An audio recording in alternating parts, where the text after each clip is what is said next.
Hey, what is going on, YouTube? Aaron here. We are back, ladies and gentlemen. Merry Christmas Eve, guys. Hope you guys having a fantastic day here. And we've got a fun one for you guys here in today's video. The Duplex here, a ship that you can actually get completely for free, is a pretty fun little Tier 5 French premium with some pretty gnarly guns and a good overall package that they just released in this Christmas update here.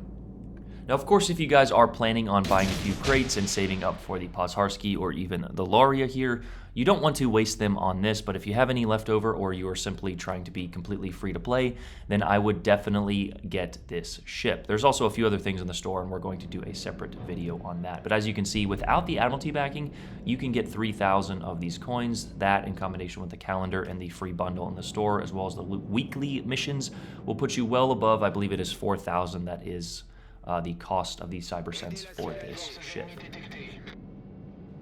But enough with that blabber, on to the game we have here, and oh, what a game it was. I truthfully enjoy Tier 5. Sometimes when the game just isn't going your way at higher tiers, you drop on down to Tier 5, and some people are still, new to the game. Some people are, dropping down as well and seal clubbing, and it just creates for a fun environment. Tier 5 is really where the game starts to become, kind of, the ships have bigger guns, they're a little bit faster, you get on this ship, for example, you get a reload booster with 203mm guns. So, you start to get into the, where the ships can really start to damage you. So learning the game, especially at this tier, is essential. But anyway, here we are over here on the C flank on the map straight here, and seeing as how my Exeter B was initially AFK, we took this wide flank to kind of see what developed.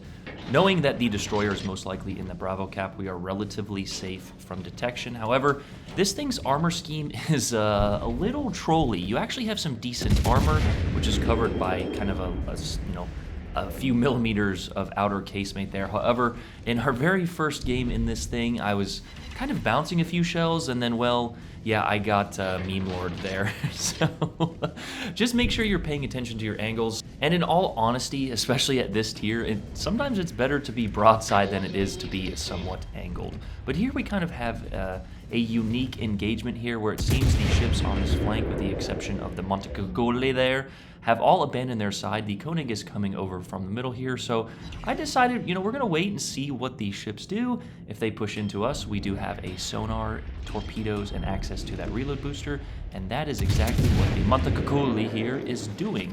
He does kind of bait out a shot from me, getting me detected while he is still concealed in his smoke screen, but it doesn't matter. We pop our sonar.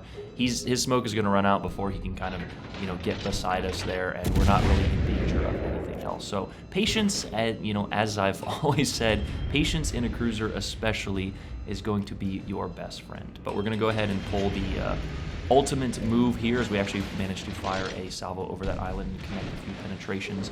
And pay attention to that Hukang over there, because he actually trolls us pretty massively a little bit later on. Our Exeter woke up from his bathroom trip there and managed to get a good hit on that Montecagole here. And here's where, I'm not gonna lie, I felt like I got pretty trolled throughout this game. Yeah, he was angling and turning there, but we got 2 bounces and then 1 overpen. I didn't see exactly where that shell hit. It could have hit rather high, but we have some pretty good torpedoes angle here. We launched them, and as you guys will see, Aaron is the absolute best torpedoer in this game. We managed to connect one right on the front there. We aimed that salvo high into the superstructure. We actually managed to get a nice little dev strike to begin this game here.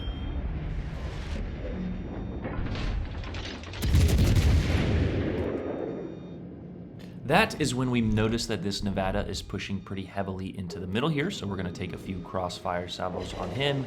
And also, it's just a good little tip here to never push your battleship into the middle of a massive crossfire in the first 5 minutes of the game, as this Nevada will quickly find out. A good salvo, a good example of focus fire from our team there, as the Exeter gets that kill, and we managed to get the jerk-off, or the assist ribbon that the game has recently added. Would you guys look at that? It's like Christmas morning. A German battleship has pushed his way into this Charlie cap here. And we've got torpedoes, so yes, we're going to use the aggressive strategy in this situation. We're not really in danger of many crossfires here, so we are going to go ahead and push this advantage that we have for the time being. Utilizing island cover and concealment is always going to be your advantage, especially in a situation like this when we are, if this guy catches us, coming around this corner with his guns loaded, he could probably dev strike us or take a good portion of our health. We only have a 16mm bow, so we're trying to, get as close as possible, utilizing this little slip of island here, while also, trying to see what the enemy is doing as well as where his guns are facing. So we're closing in on range of guaranteed acquisition here. We look at his guns, we decide to go full bore, and yeah, here we go. So I probably should have aimed this shot at the superstructure. The angles on these guns aren't good, and that was not just a good angle there. I also thought he was still backing up, so we aimed those torpedoes a hair behind, but he manages to go forward and actually just miss one of them there. I'm not sure it would have been a dev strike, but we're trying to turn the turrets here, but trying to get a tier 5 ship to turn its turrets like that is just not going to happen. However, the Koenig here is going around the corner, and we have torpedoes on the other side of our boat. So we use the widespread to gain a little bit of range there. When you open up the widespread, you get a little bit more firing arc and angle, so we pop that. We just really need one to hit, however, 2 did manage to hit. We get the elimination on him. And here is where I get absolutely trolled by the game. I don't know where the Huyang Citadel is. It could be towards the back, because we actually do manage to connect one here. But that first salvo was aimed near perfectly. And if you're looking at it, you go back and watch it again, we did aim it a touch high, but 2 of those shells actually landed short in the water, and that is why I aimed just that touch high. We managed to dodge the Huyang's torpedoes there, and we're trying to work in on his broadside, but a good little bit of seamanship there to eliminate that Montecucculi as well as that Koenig and have the broadside angle on this Huyang here. So on top of that, we are, briefly spotted in the middle here by the Kamikaze. I'm trying to ping B here as I can't manage to finger fub it, but a perfect just little display of how strong this ship can be. We have been, potentially saved a little bit by RNG. That Montecucculi did shoot at our broadside, and we've only managed to take a little bit of damage from, his shells and the secondaries of the Koenig. On top of sort of outplaying him by, outmaneuvering his turrets there. A good ship nonetheless, though. I've played 4 games in this thing, and I've enjoyed all of them. I think I've had high calibers in 3 out of the 4, but, bragging about seal clubbing newer players isn't potentially what we want to do necessarily on this channel here. And again, just pay attention to these angles. Sort of angled, sort of not. We get 1 pen, 1 over pen. Okay, maybe, he's trying to get his torpedoes off. We know what he's trying to do, so we angle in and dodge here. That's when that Pensacola decides that we are a bigger threat than the multiple ships in front of him. We aim once again at a fully turning Huyang. More overpins. Oh, man. I guess the Citadel is in the back, or I don't know. I don't memorize the armor schemes necessarily of a good majority of tier 5s. I try to fill my memory with the higher tiers in that regard. But here's a Pensacola. We take a shot at him as we are kind of edging around this corner here as our team manages to get a few salvos on that Huyang. And that is when an idea popped in my head. There are the Citadels we want. I wanted to shoot the Pensacola and the Huyang as we managed to get those Citadels on the Pensacola. And again, trolled by the Huyang here. Yes, I was trying to go for the double strike as we mentioned, but our team managed to get the elimination on the Pensi. And finally, we're going to get the elimination on this ship here. Only because they took just enough health from him. I don't know the armor scheme of that ship. It's one of those rare kind of ships that not many people play often, and I actually have to give a little bit of credit to that guy. He played it, given the situation, moderately well, but I just felt ultimately trolled during almost that entire engagement there. So when you can get the broadside ships at medium ranges, I feel like these guns are insanely good. AP performance, the HE performance. Now you don't have the necessary angles per se, but you do have a good bit of punch. 203mm guns, as you can see at tier 5, absolutely shred a good majority of targets, but we just miss out on kill number 4 there, which would have given us the opportunity to get to kill number 5 here. However, this London is sailing away from us, and as you guys will see, the Kamikaze is actually on the other side of the map. I believe he was hunting our battleship in the back line there, so dirty Kamikaze players, man. Almost as bad as Shima players.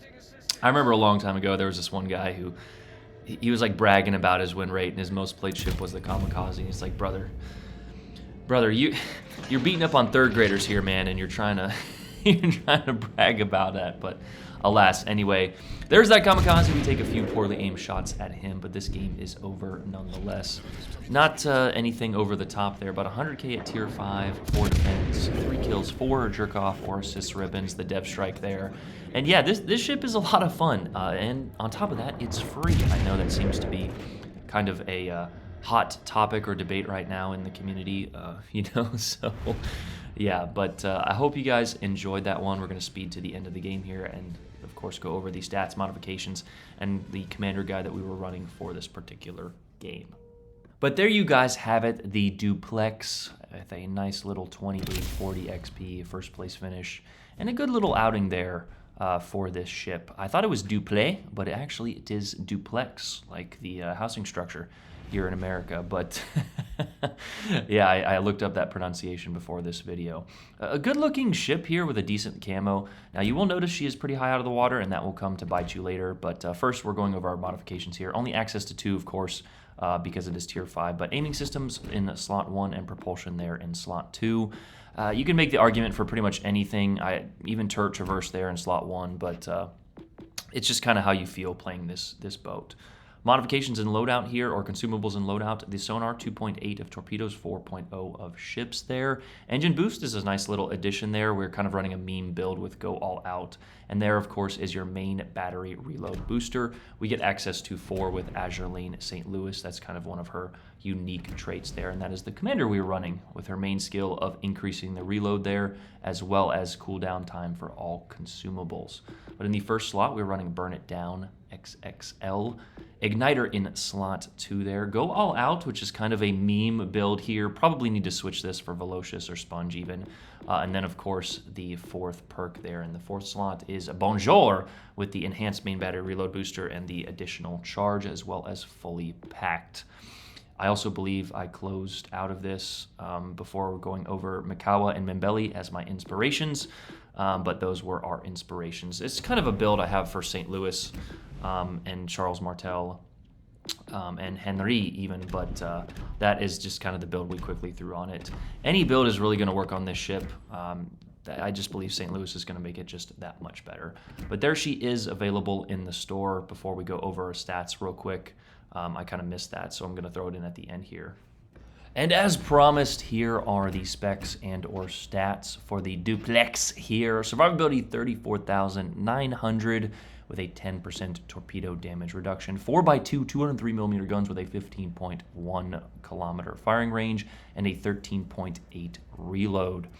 20% fire chance there and a 4,800 max AP Citadel damage. So a good bit of guns there. And the torpedoes are actually pretty decent as well. 14,000 max damage, 9 kilometer range there with a 90-second reload. AA defense is pretty French. You should probably just retreat if you get attacked by a carrier. Maneuverability, 32 knots there. Top speed, 700 turning circle, and a 9.5 rudder. She felt pretty maneuverable, especially at tier 5. Sometimes those ships feel a touch sluggish there. Concealment, 10.9 kilometers there, which is pretty decent. You look at the armor here, and there's a lot of green and blue, and you'll actually notice that the Citadel does have an additional kind of casemate or extra layer with torpedo bulge there. However, as we mentioned earlier on, our very first game was kind of a little bit of a meme, which I think I'm going to put on my channel because I was like, this thing is pretty tanky, and then 1 second later I explode. So it's a good bit of fun. But as you can see, you got that 25mm casemate upper there, which can protect you. However, sometimes that can also arm additional shells and create that extra, little bit of armor that arms that full battleship AP, at which point you explode. Your Citadel is sort of exposed, so maintaining angle, especially against cruisers like we did there, is going to be essential. Either that or just sailing completely broadside. Sometimes broadside is best side. Most battleships might end up just overpenning you, as we did with that Yihang there. So, but that is the Duplex here. Like I said, just a fun little ship and a good little video I wanted to put out before Christmas, as well as play with my editing skills of the snowfall here. So I hope you guys enjoyed that little touch there. Hope all you guys have a Merry Christmas, a great holiday. We might be streaming a little bit if you don't have anyone to spend some time with. I'll try and spend some time with you guys on stream there, or create some videos, or hop in my Discord, man. Everyone, deserves to have someone to talk to or just spend a little bit of time with on Christmas. So love you guys. That's the video. Hope you have a great day, man. I'm out. Peace.